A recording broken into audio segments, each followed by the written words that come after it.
Love to welcome everyone to this event. At the moment, I can't see you, but I know you're there. So it's great to be able to launch this lecture talk. And first of all, I just want to say a warm welcome to Paul Miller and Laurette Bristol. Paul is the president of the Commonwealth Council for Education Administration and Management. And Laurette is program manager at Human Resource Development at the CARICOM Secretariat. That's the Caribbean community, which is a grouping of 20 countries with 15 member states and 5 associate members. I'm sure you're all very much looking forward to Laurette's talk. I'll pick out just one thing that strikes a chord with me, and it's what she will say about how 2020 is a time for reflection. And many people have noted the possibility for new thinking as a result of the profound events of the global pandemic. And education is and needs to be at the forefront of sustaining human development, as we've seen so clearly. The risk, though, is that we fail to capitalize. We fail to do some new thinking, to cement that new thinking into changes for the good, and that we fall back into the more dubious states of the past. And BERA is really pleased to be a partner for this event, which is titled, Is Leadership Enough? One clear link is with BERA's new international strategy that we developed in 2020, and we're now implementing a range of initiatives as part of our goal to engage with and support education research internationally. In addition to the event today, work has begun with the World Education Research Association, and to give one example, we are piloting our project, which is seminars and associated work to support academic writing for colleagues in regions where education research infrastructure needs support. Anyway, I'm delighted that this event is taking place. We're all looking forward so much to the ideas that it will provoke. And I just want to thank everyone involved, the BERA staff making all the things go smoothly. And now I'll hand over to Paul to take the proceedings forward. The CCM very much values its partnership with BERA, the UK's foremost learned society in educational studies, research, theory, and practice. And it is really our pleasure to be welcoming you to this, our second lecture. The annual lecture series reaffirms the commitment of both the CCM and BERA to working globally in the production and in the sharing of knowledge. The CCM is a professional organization dedicated to the dissemination of knowledge around research and practice in educational administration, management, and leadership. It is also concerned with fostering international links and exchanges, and indeed strengthening the development of the field of educational administration within and across Commonwealth member states, especially smaller Commonwealth nations. For that reason, colleagues, I'm especially delighted to invite Dr. Amina Osman, Education Advisor at the Commonwealth Secretariat in London, to bring us a warm greeting. Amina.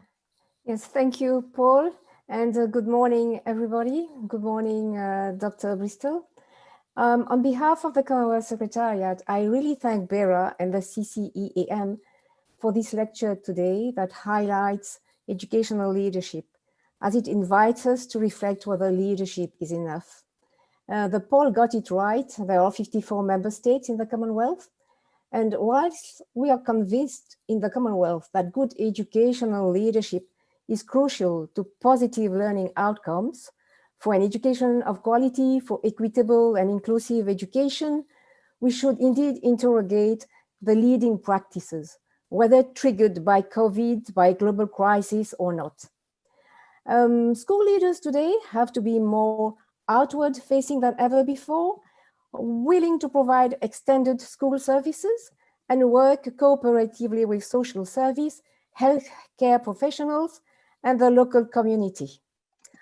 I have very liberally borrowed this quote from 2009 and as part of a best practices white paper that was provided actually to the Obama administration as they were designing the future course of education in America. And even that perspective, one of extended school services, one of partnership and cooperation, was already projected in 1995, again by the Americans, to say that by the year 2000, every school will promote partnerships that will increase parental involvement and participate in promoting social, emotional, and academic growth of children. This is very true today. It is still very poignant today. And whilst I refer to the United States, which is of course not a Commonwealth country, we can certainly extrapolate because the pandemic has made it all too clear. Our interdependence, our interlinkages, and our common challenges. And we know that educational leaders across the globe, across the Commonwealth, have found themselves being reliant on guidance about COVID-19 responses, processes, procedures, and protocols coming from above. And these instructions were changing overnight, and still they had to deal with it. And they also had to deal with their staffing situations, with the social distancing, the parents, students, communities. That's really a lot. Nobody can deny that.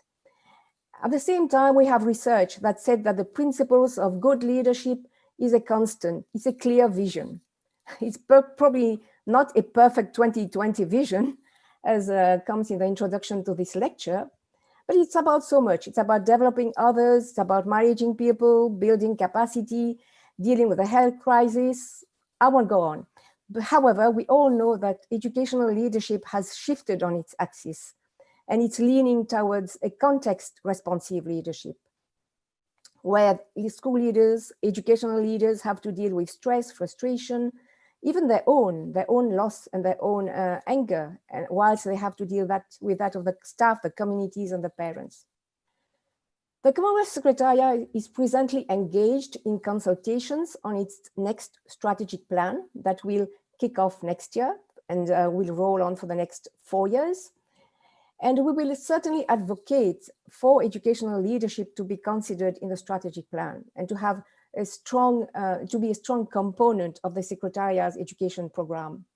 And this will be in a broader context of rethinking education so that it remains relevant, that it recognizes that a new leadership order has emerged across the Commonwealth without preparation, and that the scale of the challenge is certainly more acute in our Commonwealth countries, some of which barely have any educational leadership training program, and where leaders often have to learn on the job, and where now there is crisis and change management that they have to deal with, and that these are seen as essential skills, as well as the ability to forge strong links with the community to support the families and the learners. And again, I'm stressing that because each Commonwealth country has its own context, its own specificity. And still we need to really acknowledge that the vision cannot be deprived of the consideration of the context, of the knowledge of the people and the place, of the culture, and that effective educational leadership has to be connected, collaborative, creative, and responsive across the Commonwealth, that we have to learn from each other, and that we have to share our promising practices, that we need a bold and new vision for education that is led by awareness and by action, by leaders of substance, also ensuring in our education program, in our strategic plan, that every new investment is going to help to improve learning outcomes. The Commonwealth will continue to work with our partners. It will work with BERA, it will work with the CCAN for our member states, to the benefit of our member states, and to have an adequately resourced education sector, and for our member states to invest efficiently in equitable connectivity and technologies for learning, but importantly in the human resource development. We know that leading in a virtual world represents extra effort to remain connected with others in meaningful ways, and that we need to sustain relationships between the educational leadership community, the colleagues, the learners, and their parents. And if we want to help our educational leaders to keep getting better across the system, the voice of the practitioners should be at the heart of the debate around what educational leaders should know and be able to do. And I'm very sure that the debate around leadership will only grow in 2021. And I'm particularly excited about being able to expand on some of the ideas that may be proposed by you in a Commonwealth Educational Leadership Program. And I look forward to today's lecture and the exchanges that will follow. Thank you. Thank you. Thank you so much, Dr. Amina Osman. Colleagues, I am pleased to introduce to you our speaker, Dr. Laurette Bristol. Laurette will speak to us on the title, Is Leadership Enough? Laurette Bristol is currently serving as the Program Manager for Human Resource Development at the CARICOM Secretariat. She has over 25 years experience in education as a primary school teacher, a teacher educator, and also as a tertiary education administrator. She has worked in the Caribbean region and internationally in Australia. Her research looks at the historical impact of the colonial experience on classroom practices, prefiguring post-colonial education aspirations and actions. More specifically, her international research profile crosses the fields of educational development, mentoring, school transformation, and leadership. Colleagues all, it is my pleasure to introduce to you our guest speaker for this annual lecture, Dr. Laurette Bristol. Laurette. Thank you, Paul. Hello to everyone across the many time zones, and thank you in particular to BIRA and CCEM for this opportunity. I'm honored to be asked to share with you some thoughts, the boundaries of which I hope you will push, as together we seek to successfully navigate the education ecosystem through practices of leading, noting how leading practices are connected with practices of teaching, mentoring, and learning. So I'm using this opportunity of this presentation to reflect. And as we think about in community, what is needed to be mindful in leading. I will use a template that I developed for my PhD in 2008 and published in 2012, where we have this encounter or inquiry through 3 spheres of discourse. At the level of the personal, my personal reflections, your personal thoughts. At the level of the personal in community, where what we all think as individuals get interrogated and refined through this virtual community engagement. And at the level of the professional advocacy of the community, where together we use our professional experiences as a springboard for culturally relevant, context-specific, and historically appropriate educational solutions. Yes, I am taking the time to outline all the appropriate qualifiers. Is leadership enough?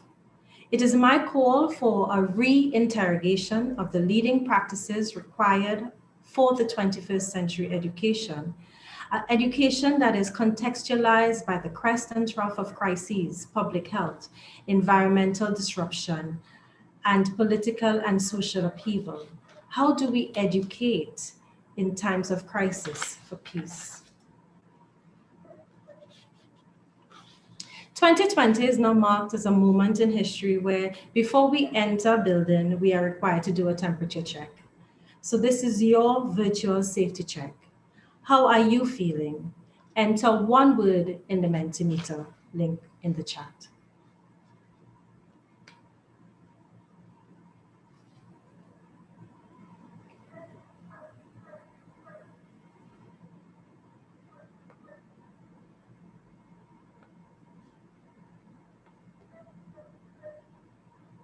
So some of us are nervous. Some of us feel tired. I see a J. I don't know if that means joyful and hopeful. Tepid, hot, thankful, good, anxious, interested, frazzled.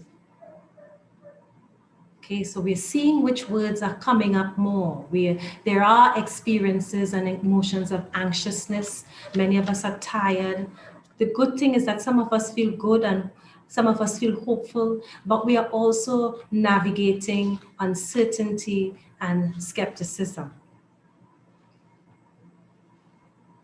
Okay, so let's see how we can navigate. And exhausted.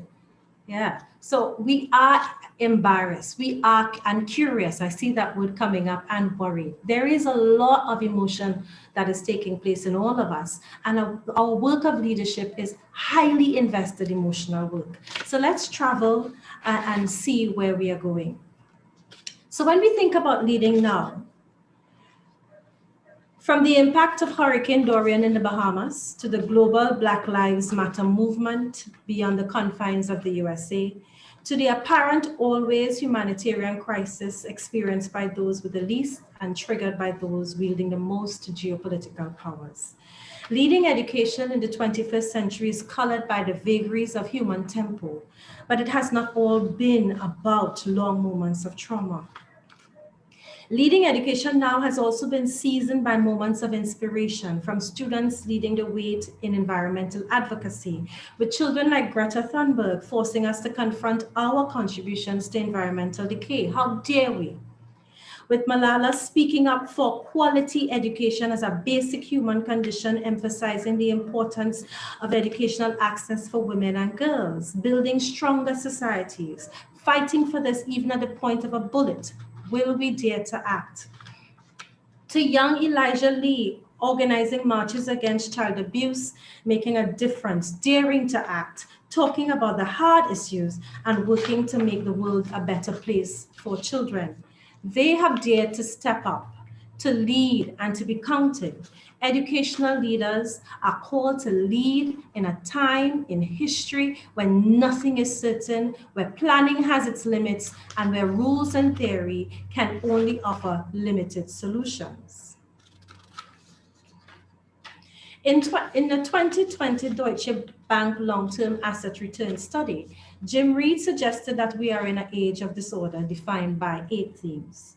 The obvious implications for education are seen in themes 5 to 8, but themes 1 to 4 actually influence the political nature of education and education financing capacities. More so, the first 4 themes determine in strong ways issues of equity, access and participation, relevance and quality, and the ways in which the sociality of educational leading can promote healthy, sustainable, and just societies. So against this backdrop, the reality that all educational leaders must confront is about providing a response for the ways in which leading as a social practice must be called into being as a mechanism that points to justifiable actions for the socio-political, technological, and environmental concerns confronting us. This is the future that we are educating for. Critically, one where we do not permit schooling to become a fear response to uncertainty, but rather one where education gives birth to diverse ways of thinking and doing. One where risk-taking is encouraged and where experiences of unknowing and dislocation are embraced. For us as leaders, how scary is that? Let us spend a little more time, however, on the 8 themes of disorder and the teachable leading moments that they create. In order to understand what we are educating for and doing so without euthanizing creativity, as we attempt to avoid the pain of innovation, risk-taking, and novelty, we must confront the craziness of our lives, the disorder, or as I have written about elsewhere, our poltergeists. Disorder represents powerful imperatives to which our practices and thinking about education must respond to. The complexities of inclusion, noting that the response to educational continuity during the pandemic exposed in felt ways inequality as more than the simple difference between the material have and have-nots. Now we see the ways in which economic materiality intersects with issues of literacy and numeracy, technological competence and attitudes, social and emotional well-being, and pedagogical efficacy. Now we know the landscape of access and participation, its various manifestations, and the ways in which these pre-existing conditions go on to energize or dissipate equitable access and participation. The development of relevant competencies and the experience of learning as a qualitative response to problem solving, innovation, and entrepreneurialism. How dare we not own our contributions to the solutions as leaders and not act? Education for the future, sure but unknown, while managing the intergenerational divides. Richard Wells, founder of EduWells, suggests, and I quote, schools must become an exploratory place where the structures are designed for each individual to learn and develop their strengths. George Coulouris, co-founder of BitLearn, points out that, quoting again, jobs are not forever. Automation is replacing entire professions, and employees are realizing they need to constantly upskill. As a result, continuous professional development is becoming a necessity. And Naomi Harm, a woman's leadership and K-12 EdTech specialist, points out, quoting again, active design thinking experiences will allow for all students to be collaborators and contributors, active with field experts. She points out that educators must model and maintain a high priority of human relationships to emphasize the understanding of the prior, current, and future possibilities of contributing to a world purpose of good. Planning has its limits, so we must always be learning, always be attending. And the importance of the environment to education and education to the environment, recognizing that environment, physical and cultural, promotes absenteeism and are vital to student, teacher, and community health. Giving consideration to the environmental impact of our schools and the ways in which, when we enhance educational infrastructure, we seek to ensure that these become safe schools, and valuing the development of life skills through learning about the environment, strengthening the commitment of future generations to the preservation of the environment. These are not simple matters. They require a radical shift in the ways in which we locate our leading practices within the educational ecosystem. To do this, our leading practices require oxygen. So what is your oxygen? Where does your leading energy come from? Please respond to the questions in the poll.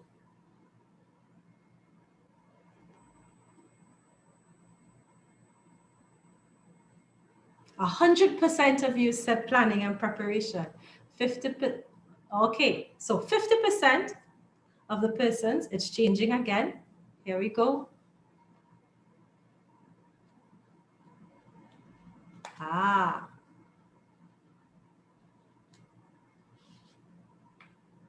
I think people are changing it. Okay. Right, so we see what's happening here. A significant portion of us feel that it requires planning and preparation, engaging in self-care, relying on our team members, and changing the ways in which we communicate. All of these give oxygen to our practice. But we all know that leadership comes with great emotional labor. The poll from the start told us that. And therefore, it requires an investment in healthy relationships. And this according to Heffernan and Wilkinson 2020.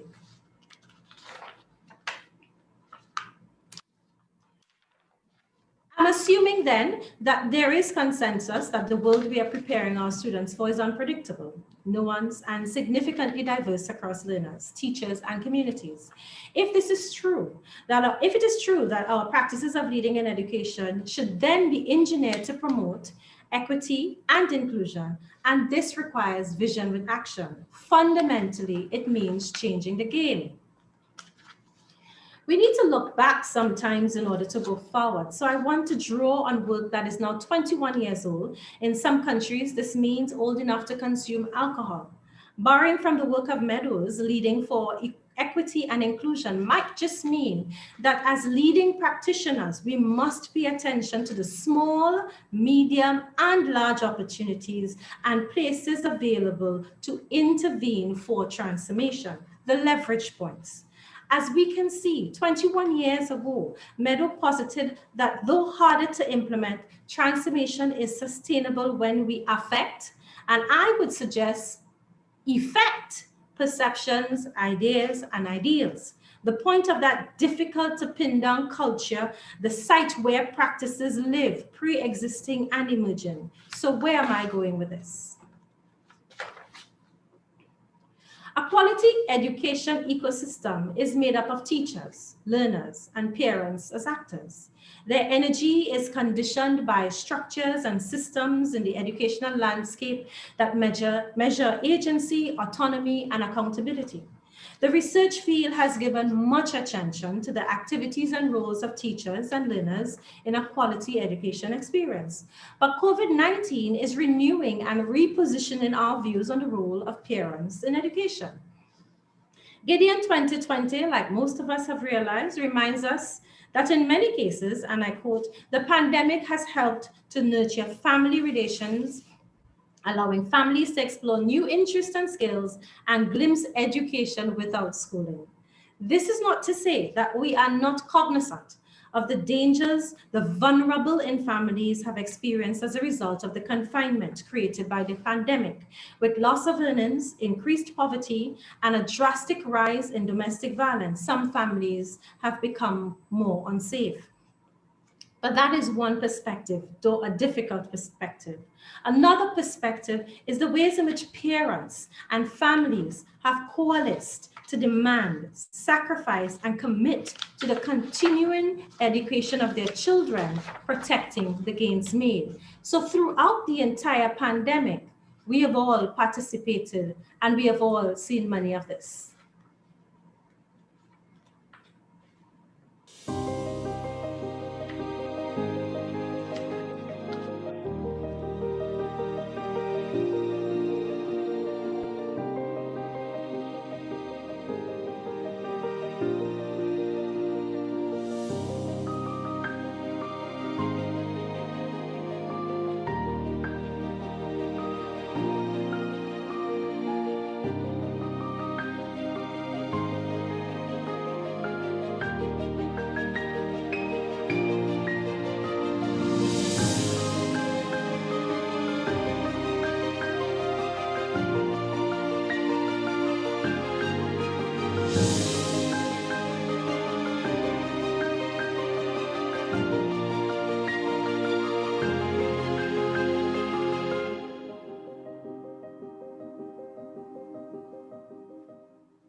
Teachers were thanked as parents realized the nature, form, and depth of the teacher's contribution to their family's stability. That's no shock. Parents, however, were the first set of teachers children encounter. And the question is, as we navigated the COVID-19 pandemic, the question was, where are the parents? It should have been easy then for so many of our parents, like riding a bike. But it was also assumed that they had bikes and that they could ride them. But recall Meadows' 1990 about where the most effort or energy is best applied for sustainable change. Winthrop suggests that the most transformative, sustainable point of intervention is at the point of parental engagement in education. But somehow, though already known by many of us as leaders, this will still present as radical. It is not to suggest that we displace the importance of the teachers and the students. Rather, it suggests that we recognize and reorganize the ecosystem and the movement of energy within. According to Winthrop, It becomes more urgent that leaders find, and I quote, new and creative ways of sustainably engaging parents in their children's learning. It is only when leaders attend to the voices of parents and increase the spaces through which parents are held accountable and can also contribute to the interrogation and solutions for how best to educate and not school. It is only then that the equilibrium is achieved and sustainable education for equity and inclusion made possible. It is then that Leading for Potential is able to realize the aspiration, education for a future on the horizon. It cannot be business as usual, colleagues. There will be no return to normal. And I honestly have a very healthy skepticism about the proposed new normal in the face of, according to the Human Development 2019 report, a new generation of inequalities opening up around education and around technology and climate change.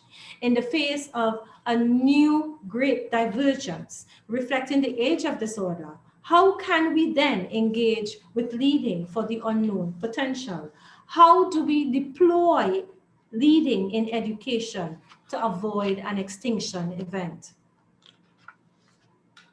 At a recently convened meeting of the CARICOM Council for Human and Social Development, education ministers, Dr. Didikash Jules, Director General of the OECS, signaled the need for a discursive shift. He cautions of the need to speak to the imperatives of human development rather than speaking for human resource development. He goes on to suggest that to frame the imperative as a challenge of human development is to adopt a more ecological approach that recognizes the centrality of the human condition in the evolution of civilizations. To frame it as a human resource development challenge is to remove agency and reduce it to a matter of cultivation and utilization of a commodified entity. You can see that for most of us, with a post-colonial reality, being commodified as a resource could be historically and intellectually problematic. As a post-colonial scholar myself, this was for me a moment of cognitive dissonance. And let's be honest, I began to ask myself what I was really doing and if I could be indicted for contributing to the death of creativity. This is the conversation that I'm still having with myself. But Dr. Jules presented a way through the conundrum of my cognitive crisis. He points to a reverse VUCA reality. Remember Reid's notion of an age of disorder.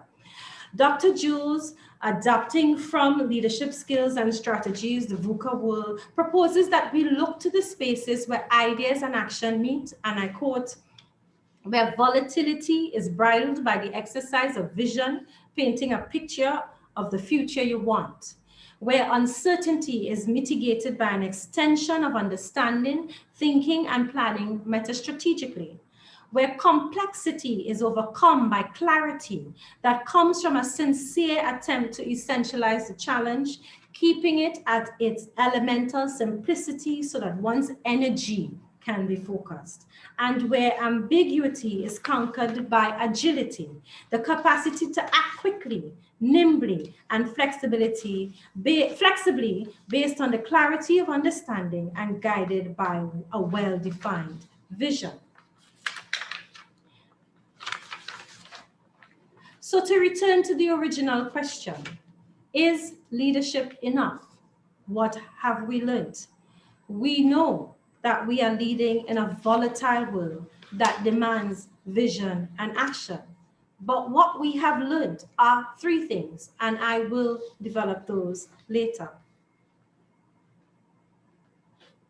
We have learned of the importance of leveraging culture in its many forms and noting the potential of cultural hybridity between generations, the importance of the revised potential for the roles of parents in education, the increased importance of partnerships, but understanding that partnerships require frank conversations to navigate emerging dilemmas. This is critical if we are to leverage the global competencies needed to succeed in an interconnected world. Embracing disorder, inclusion matters. Quality in education does not need schools. Learning must be disruptive, and schools must be disruptive. Leading as a site-based practice as traits is not enough, but leading as a practice of ecologically connected and embedded shared ownership has the potential for a pursuit of education as social justice and transformation. Leading as the movement of energy in an ecosystem offers solutions that are appropriate to our current resources located within sites. But more, it gives rise to creativity and innovation. It oxygenates other actors, agents, or organisms within the ecosystem. Thus, our energy as leaders must nurture leading capabilities oriented towards visioning, seeking understanding, providing clarity, and encouraging agility.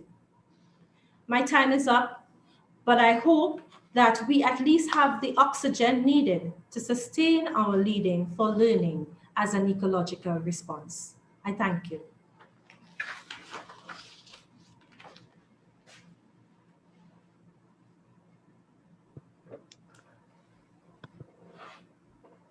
Thank you very much, Dr. Bristol. That was really, really thought-provoking, and we have learned so much. You know, leadership comes with great emotional burden, and learning must be disrupted, and schools must be disruptive. So we've learned a lot from the sort of practical to the philosophical and the VUCA and the oxygen and this ecosystem.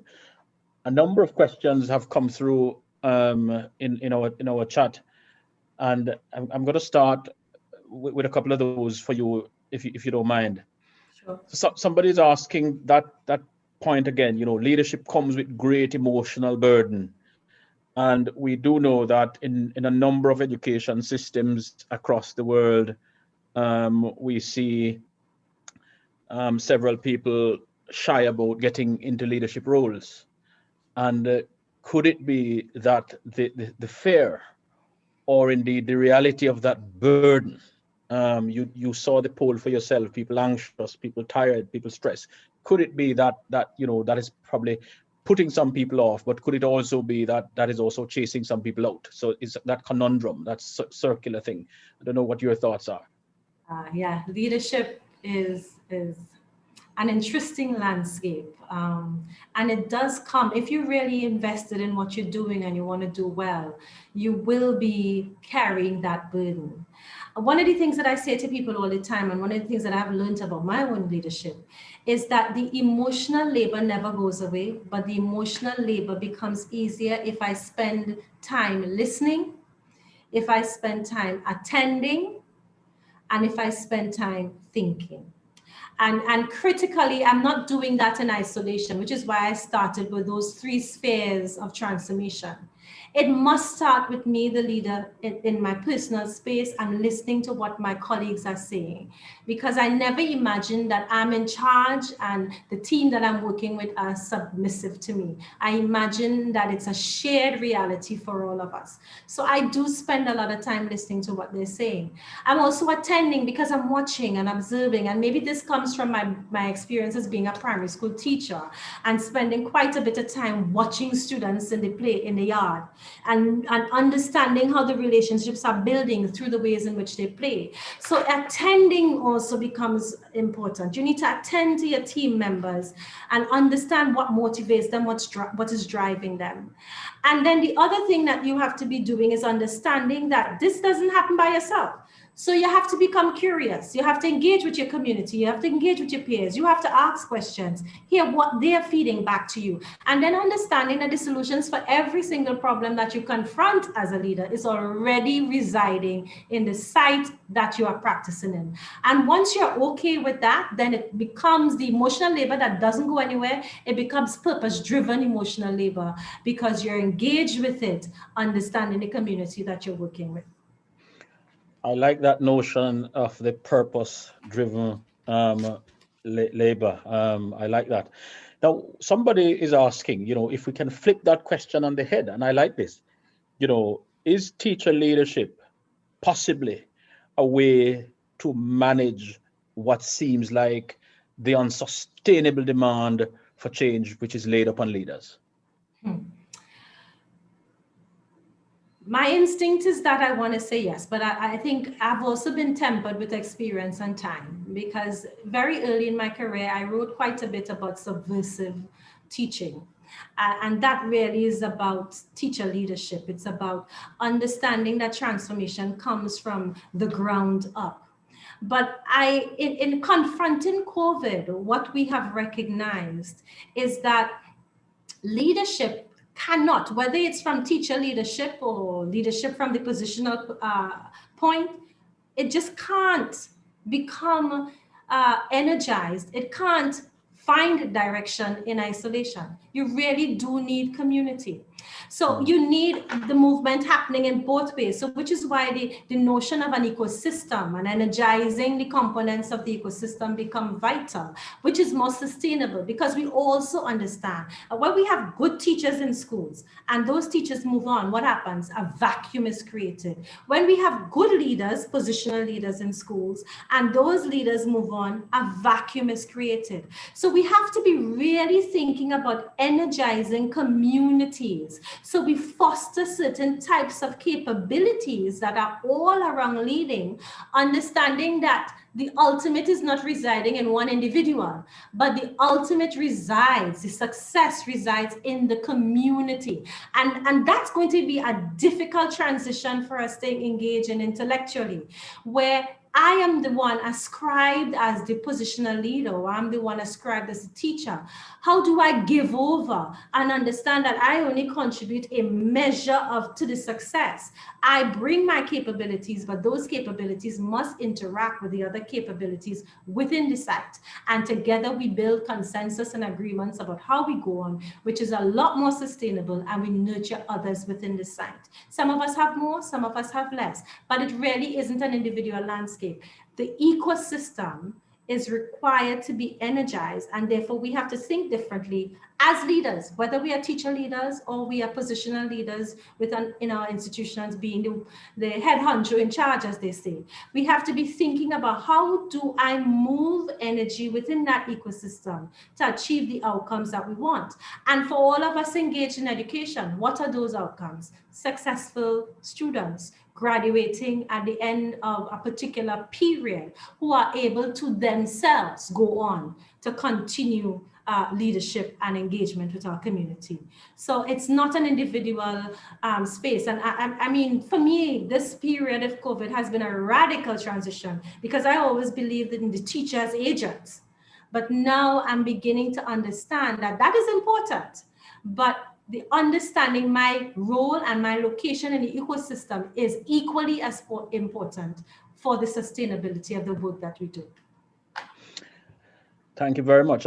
I'm staying with that theme, because a lot of people are interested in that, and the chat is really popping up. So another question that has come in here is, should we be thinking about how we prepare and develop our leaders, given, or rethinking for that matter, given the complexity of leadership you talked about earlier, the volatility of leadership, the emotional burden of leadership, the ambiguity of leadership, because some people are parachuted into these positions, sometimes bereft of these skills.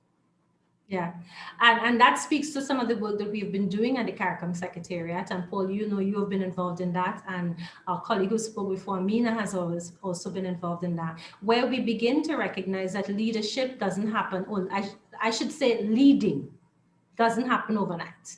It's nurtured through the life career of that particular teacher. So when we take on the position that even from the point of pre-service teacher preparation, that we need to begin to foster and nurture capabilities for leading, and then create spaces and opportunities within schools through in-service teacher preparation and continuing professional development for teachers, understanding that we are continue to build and grow and develop those capabilities. Then when we get teachers electing or being selected to go into quote unquote the principalship position, yeah, or the vice principalship position, it's not a shock to system, because opportunities to nurture that has been taking place throughout the career. Now, it is not to say that there shouldn't be what I would say structured opportunities for leadership development or leading development within education systems. Those are vitally important as well. But a lot of times, part of the challenges that leaders have encountered, and I know that from research that I've witnessed other people doing and research that I've done myself, is that a lot of the focus of the training programs seem to focus on the legislative structures of how to lead a school, how to ensure you avoid risk, you don't create unsafe spaces, but the people work.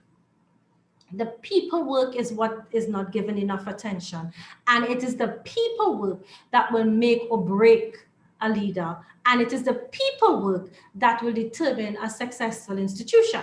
Because you're not just managing yourself, you're managing your colleagues who work with you, the adults who work with you in that space. You're managing the children or the little adults who also work with you in that space. And you're managing the parents and the community. So that people work is where the tensions emerges, the dilemmas emerges. And unless you are ready over the life of your career to give up self, give up individualism, and be prepared to take on community, it is always going to be a struggle, and it will always create tension.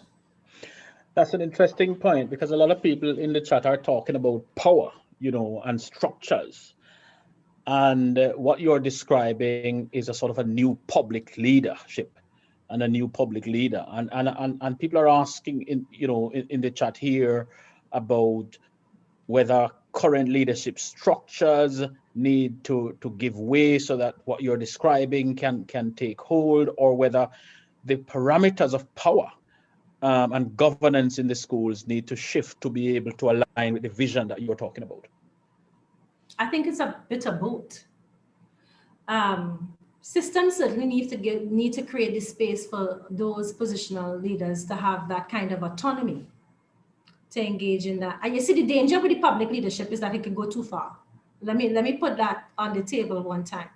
Yeah, because it's a very vulnerable place for a particular leader. Yeah, and unless you understand that balance, which is also part of your learning as you are growing, unless you can understand the balance between that public form of leadership where you give up self and move towards community, you still have what I say to people all the time: a fiduciary responsibility. At the end of the day, the buck stops with you. Yeah. So if the buck stops with you, but you also want to create space where notions of agency, notions of power is not understood as top down, but more distributed across the ecosystem. So we're thinking about that energy now. How do I use my power as a leader to move distributively across the ecosystem rather than to drive down a point like a laser? A laser is as destructive as it is because it comes down in that unilateral way. But if I think about the distributed notion of moving my power, I'm having a conversation with you and saying, look, this is what I'm thinking about. How do you respond to this? Where can it go? You feed that back to me, and I then say, yeah, but understanding these are the implications. So then how can we come to a point of compromise? So I actually think that yes, we have things that we need to change in terms of the way in which we do education.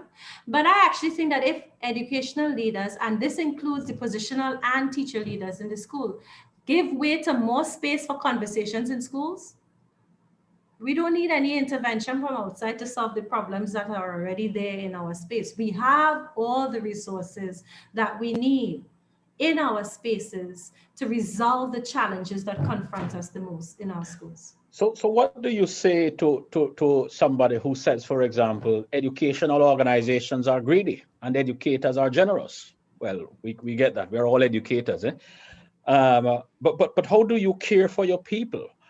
You know, when every day more and more and more and more is demanded from less and less and less in this time of ambiguity, of complexity, of volatility that you describe so eloquently? Because we continue to think that that the response is mine alone. The response to those demands are never mine alone. Mm-hmm. The response, if we push the notion of distributed leadership, if we push the notion of shared ownership to its fullest potential, then the response is not mine alone, and the demands and the burdens become easier to carry.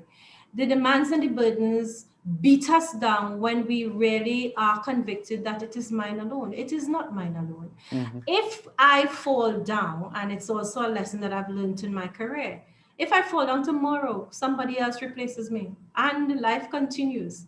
So what I need to do is be thinking about legacies. As a positional leader, what are the legacies that I'm leaving behind? Ecosystems have legacies. Yeah, we know that the legacies continue because reproduction is maintained and sustained. Growth continues. So we have to lead in a way that despite our absence, the growth continues. It's not my responsibility alone. And my job as a leader is to help others help me carry that responsibility. And there are shifts, because there are times when I will have to take it up. But then there are times when my colleagues, my team members, my collaborators can say, this is ours, let us carry it. So yes, there is quite a bit of demand in terms of the greed upon us, and educators are generous and we have to keep being generous. But understanding that if I think about team, I think about partnership, I think about collaboration, I can keep giving, and I can keep giving, and that giving will never run out because it's not mine alone to carry. Mm. That's really, really a very helpful response. You talked a lot about the ecosystem, you know, and you talk about the role of the community and the parents and their responsibility within that ecosystem. And I see a lot of people in the chat are talking about, you know, the demands from parents, as well as sometimes conflictful working relationships with parents. Nevertheless, parents are incredibly important to the successful functioning of the education ecosystem more broadly and more specifically within a school environment. And I wonder, you know, what examples do you have where you have seen, you know, institutions or, you know, work successfully, you know, under perhaps very difficult circumstances to you know, to work with parents to elevate the school ecosystem or the educational institution? Yeah, actually, one comes to mind, a piece that I co-published with some colleagues a few years ago, it's a particular case study on a particular principal in a school in Trinidad and Tobago, in a very, I would say, hard to teach area of the country, where high-risk behavior was part of the course for norm. And what that particular principal did not assume that what she had to offer was the correct solution. In fact, what she did is that she went beyond the call of duty to ensure that the parents were invited in and included in the conversations for how we should teach, how we should educate the students. No assumptions were made about the educational capacity of the parents, whether they were literate or numerate enough. And she encouraged the teachers to do the same, encouraged the teachers to meet the parents where they were at. And then together, oftentimes they were also teaching the parents as they were teaching the students. And then together they moved forward. There is a kind of humility that is required. When you work with parents, there is a kind of honesty that is needed, and in many cases a kind of vulnerability that you need as a leader, to open yourself up to the criticism of parents, because parents do have important things to say about how best to teach their students and reach their students. Parents are working with them, living with them daily. But at the same time, when you build those relationships with your parents, you do two things. You get your parents on board, but you also are able now to hold your parents accountable for when they don't step up to the plate. So the investment must also be made. You know, I talk about thinking a lot about and attending and paying attention, but we also have to make significant investments in building relationships. And to build relationships, it requires a significant portion, emotional labor, of humility and vulnerability. People, you must build trust. If people don't trust you, they're not trying to listen to you. So trust is important, particularly when you're working with parents, so that when you are required to hold them accountable, they know where it's coming from, and invested interest in the development of their student, of their child. Very interesting, suggestions there, Dr. Bristol. Now let's just stick with that a little bit, and that, because it's really important that the school, as you describe it, you know, that ecosystem, and we talk, and then it has to be accountable to itself, but also to the public and to the inspectorate and so on. So, you know, somebody is asking here, if we are pushing this kind of, you know, non-hierarchical community, what are the implications then for accountability? Well, you can't get rid of hierarchy, can you? Because even within the ecosystem, there are predators and prey. So you really can't get a hierarchy. And the danger is a public management notion of accountability where it's top down. So both have to come. So there is a lateral accountability that is in community, where I am accountable to my collaborators and my team members and my partnerships. But that top-down accountability is also needed. It's the fiduciary responsibility none of us can escape from. Yeah. But I think the danger is when we have too much of that one and too little of the lateral notions of peer accountability, when I construct my peers as not just my colleagues, fellow leaders, or my teachers, but my peers are also my parents. Yeah, because together they make up the triangle for which we have to devote our attention to that student. So my peers are also my parents. My peers are also my members of my wider community, the businessmen, etc. So I am accountable to them and they're accountable to me. You have a business in your community and your school needs resources. The resources, because of a lot of financial constraints, and we know that now in COVID, the money cannot come from the Ministry of Education or the district authority, however it's designed within your land jurisdiction. Then what role does the business sector play? The business sector plays a role, and it's my role, it's my moral obligation. I have to dare to act as a leader. I have to go to that businessman and say, hey, step up. You need to dare to act too. And together we find some of those solutions we provide, whether it's tablets or the computers or the Wi-Fi access that is needed in a particular school, because at the point in time in history, it cannot come from the top because of a lot of other constraints and political imperatives that are taking place around finances at that point in time. So I have a moral obligation to hold my parents, my teachers, my community members accountable, and they too have that moral obligation to hold me accountable. That's the accountability at this level, the distributed accountability. But that other accountability is also important, because I also have to dare to say to my supervisors at the top, I have done this. What are you going to offer to the conversation in terms of the transformation? What are you daring to contribute? So it's also about me holding them accountable and them holding me accountable. But when you have too much of it coming, this unilateral accountability, that's where the danger is. But Dr. Bristol, isn't it the case that what you're describing there is also hugely problematic, in the sense that, you know, there was a time where head teachers, principals, they were chief teaching and learning officers, you know, that's why the notion of head teacher.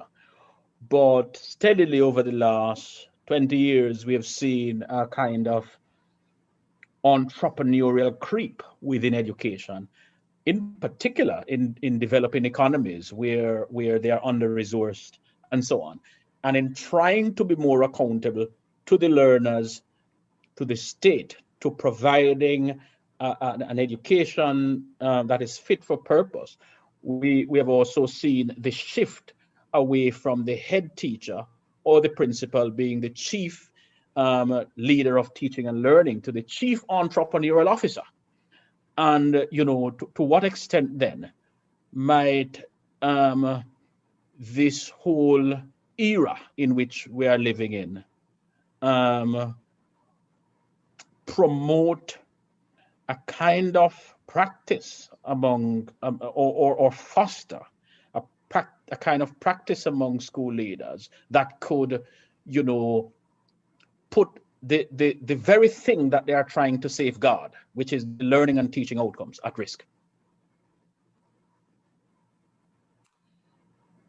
I think I have a very simple response to that. If you find that that is becoming a threat, stand up. Take your space back. You know, one of the things that we must never lose as leaders and as teachers is an understanding of how we are obligated to the people that we serve. And I'm not saying disrespect anybody. I'm not going to say break up and mash up the system, but I am saying that I have to be thinking very carefully about the ways in which I take those spaces back, so that we can all together collectively serve the outcomes of the students who are in front of us. I would hate to think that systems don't want to see successful learners. You know, I'm not part of that conspiracy notion. But I also think that when we think about, all right, so let me explain it this way.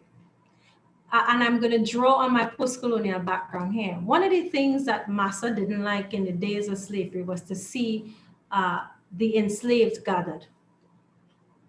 Didn't want to see consensus among the enslaved. And one of the reasons why language was used to disrupt the potential for rebellion was precisely that, because we understand the importance of community. That a community engineered towards a singular purpose is a community that cannot be stopped. And therefore, I really believe that despite systemic demands, that if one of my jobs is towards building consensus with the people that I work with in the site, and I'm not saying that the solutions in this site is going to be the solution for another site, yeah, that there will be no stopping. Because when we see the results on the tail end of the work that we are doing together as a community, where we are attending, then those systemic issues become, you know, they're just noise that we could, you know, cancel out, because together as a community within that particular site, we are focused on doing the work that is required for the best interests of the students in front of us. And that changes historically with time. I'm not saying that it's going to be easy. I'm not saying that it's an overnight success. And I certainly wouldn't think that is an immediate solution. It's also a solution that it's not going to solve the problem tomorrow. But sustainably, it is the work that we need to be investing in. It's hard work. You know, Meadows talked about that. When I talk about changing cultures, ideas, perceptions, and perceptions of how we should act, could act, and will act, that's not easy work. And if as a leader, you're thinking that the transformative work that you'll be doing is easy work, then maybe you need to be thinking about a different career. Because if I really want to build legacies, if I want to be sustained, the work that I want to do is sustainable work, I must make the time to invest in communities. So I understand those challenges, Paul. And I'm not saying that I'm ignoring them, but I'm saying that if we think about acting subversively and behaving like water, you can't stop water if water can find a crack. Water will move and we will get it done.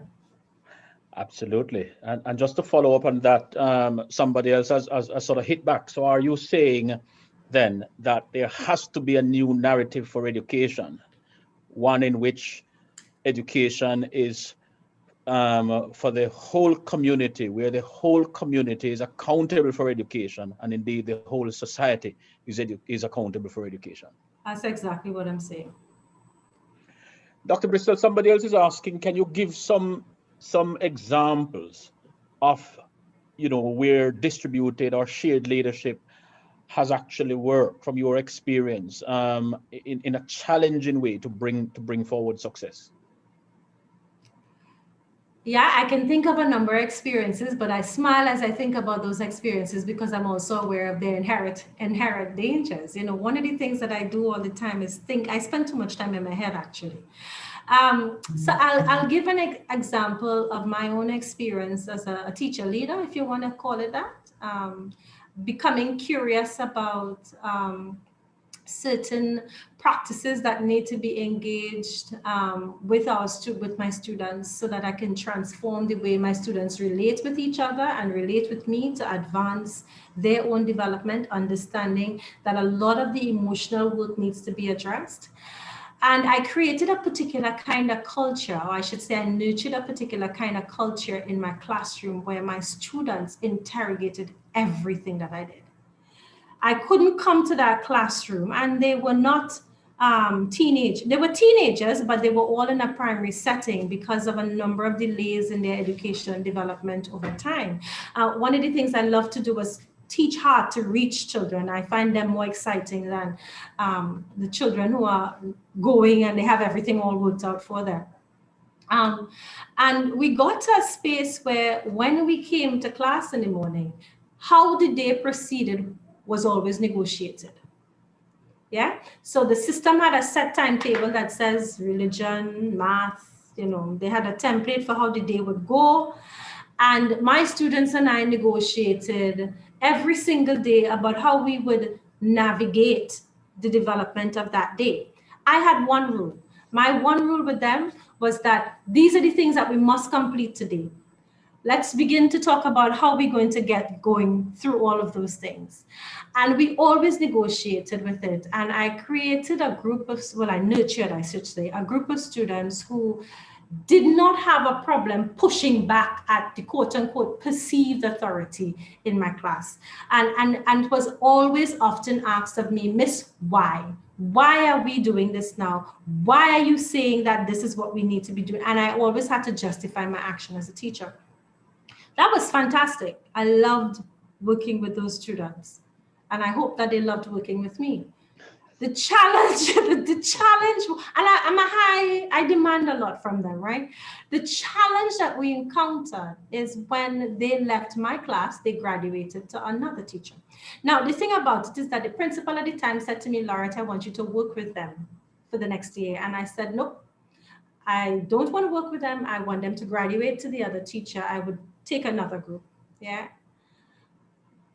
Boy, that was chaos. Because what I had nurtured was a quite an effective group capable of working together, who had certain expectations of all teachers now. and it did not work in the other space with the other teacher. It was utter chaos. And I had to go back to the students, and I write about this in my research as well. I had to go back to the students and I had to do two things. One, I had to apologize. Because what I had taught them was that they led them to expect every teacher to navigate the learning environment the way in which I navigated my learning environment. But what I had not taught them as well was the importance of understanding nuances of spaces and context and sites. So I had to take the opportunity at that point in time to say, look, you're in a different class, in a different space with a different teacher now, and different things are required of you. And I need you to take what you learned while working with me and now apply it in a positive way for your benefit to go forward and maintain the peace in the class. So what I'm saying to that is when we take that notion of shared leadership and distributed leadership, but isolate it to a space in a school, it becomes dangerous. Everybody in that particular site have to have an agreed understanding of shared leadership. And so therefore, otherwise it potentially becomes problematic. And this is where the tempestuousness of community operates, because we're not always guaranteed that the other person shares the beliefs that I share, or the beliefs that are quote unquote in the general community. But I always say, and I've written about this, the resistors are also important. It's important to understand the voices of the resistors, because if we are listening and attending to the resistors, then we learn different things and we learn new things and we come up with alternative responses. Fascinating stuff, Dr. Bristol. We're going to take two more questions because we're coming up to the end of our exciting session. But what you described sits nicely with the questions coming through, because somebody's asking then, what's the role of pupil engagement in school leadership? And what you described there is really, really interesting, and particular at a time when globally there are all kinds of discussions about decolonizing and inclusivizing the curriculum and so on. So what's the the role of that kind of pupil engagement in the direction of travel around the school leadership? Well, very quickly, Paul, I would say that if we ignore the voices of our pupils, then we can't be doing inclusive education, can we? Mm-hmm. So I think fundamentally they have a key role, but I would also say that there are questions to be navigated around age appropriateness around that role, because the role of early childhood student and early childhood students engaging in leading and directing their learning looks different to the way it manifests in the primary level, to the way in which it manifests in the secondary level, to the way in which it manifests in the TVET schools, the special ed schools, and higher education. But it is important that we never lose sight of the voices of our students, because then we are not educated in tables and chairs. We are educating human beings. And when we get caught up with systems and we do schooling is what becomes destructive. Yeah, we need to be engaged in education. And part of the disrupting of that work that we do is that we need to understand, based on age appropriateness and I guess capacity as well, the role that pupils, students, learners would have in directing their own learning for a future market. Because let's not lose sight of the fact that when they graduate from school, where do they go? Into the world of work. So we need to ensure that we prepare them with those leadership capabilities as well that they need to be successful as well in the world of work. Dr. Laurette Bristol, you have given us a lot of food for thought today. And I want to, on behalf of all the persons who attended today's lecture, and on behalf of the CCM and BERA, offer my huge thanks to you for a stimulating lecture and also a spirited question and answer session. We could have gone on and on and on. Colleagues, from wherever you have joined us from today, we are grateful that you were able to join us, and we hope that you found the lecture beneficial. Also want to thank Dr. Amina Osman from the Commonwealth Secretariat, and we want to thank Professor Dominic Wise, BERA President, as well as Dior Webb from BERA conferencing team. Thank you very much, colleagues, and we hope to see you next year for the next lecture.